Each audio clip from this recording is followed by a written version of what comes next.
Tonight, the president is not interested in reaching out across the aisle to work with Republicans, but he wants you to think that he is. Tonight, we have the evidence to prove it, so don't be fooled by all the dinners, lunches, and meetings the president has had with Republicans in the past few days. They were all apparently one big dog and pony show, because according to a report in the National Journal, President Obama's recent outreach has more to do with him losing political clout than him actually trying to get things done in Washington, D.C.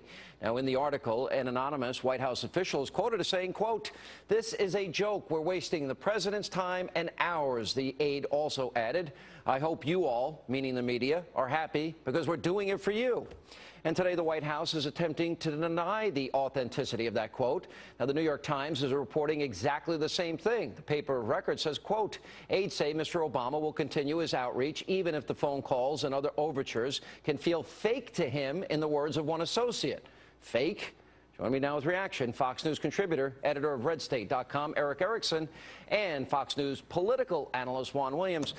How does he go from 1 week predicting Armageddon and Republicans are the modern incarnation of evil to, quote, outreach, Erick? Didn't make sense to me anyway. I didn't believe it from the get-go.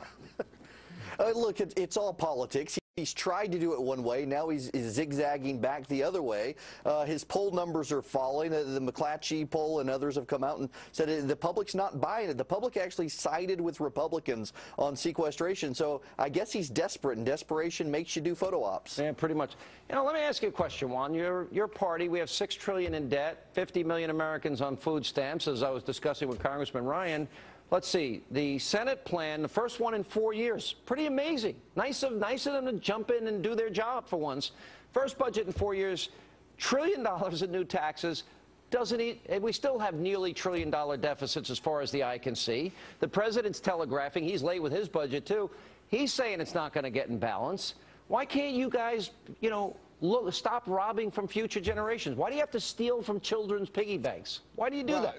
Let me just interrupt the love fest that you had there with Congressman Ryan and say that Congressman Ryan reduces the deficit. I believe it's 1.2 trillion over, maybe it's 1.4 trillion over 10 years. The budget the Democrats put out today was $1 trillion over 10 years. The president has something he's proposing about 1.2. The difference, wait a minute. There's no big difference here. No, except one balances and one doesn't. One has $1 trillion deficits and one doesn't. No, it doesn't. Look, yeah, that's just a matter of the number of years that you have the trajectory over on the chart. The real difference here is one is real, and the other one imagines you can somehow do away with Obamacare. One is in balance, one does the responsible thing, and one increases the deficit and increases taxes. No, Erick, it doesn't. What's the addiction of taxes one literally throws grandma and the kids over the cliff. This is like crack cocaine for Democrats. This is heroin for Democrats. You guys can't give up raising taxes. It's just a fantasy to think that somehow you're not going to have Obamacare. Why doesn't he propose a real budget?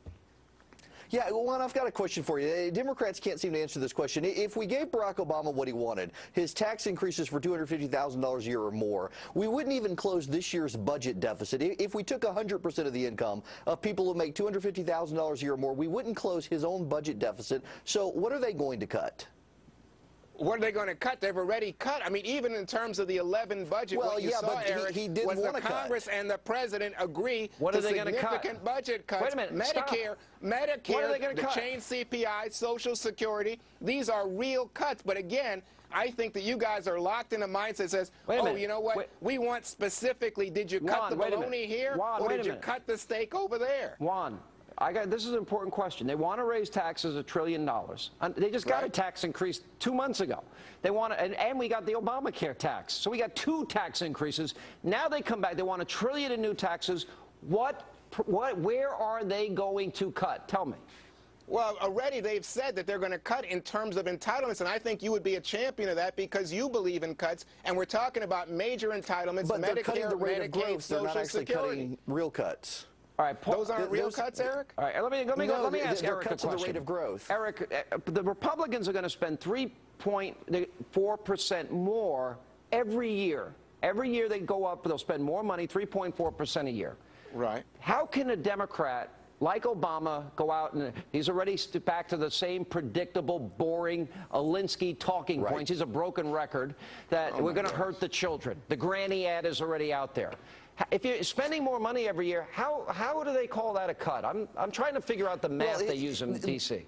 This is the problem that the Democrats and Republicans both have. They're cutting the rate of growth. They're not making real cuts. Sequestration made some real cuts, although minor. Nobody wants to cut. The Republicans just don't want to grow as fast. But look, the rhetoric doesn't work, and we know it doesn't work because even if you look at the exit polling, Barack Obama may have won the election, but in Florida and other places, after the demonization of Paul Ryan, they didn't scare the seniors. The seniors still went with Paul Ryan. They were okay with his budget cuts. Hey, Erick, let me break the news to you. The president won Florida. And let me just say, this is the thinking. This is the real story. This is the real story behind the Republican strategy, Sean. Republicans somehow think, oh, you know what, we did pretty well with the seniors, with the old folks, and therefore it's okay for us to go after Medicare. Wait, there's only one person that cut Medicare. That was Obama. Yep. We got to go. Yeah. Thank you both. Look at Paul Ryan's budget, gentlemen. Coming up next.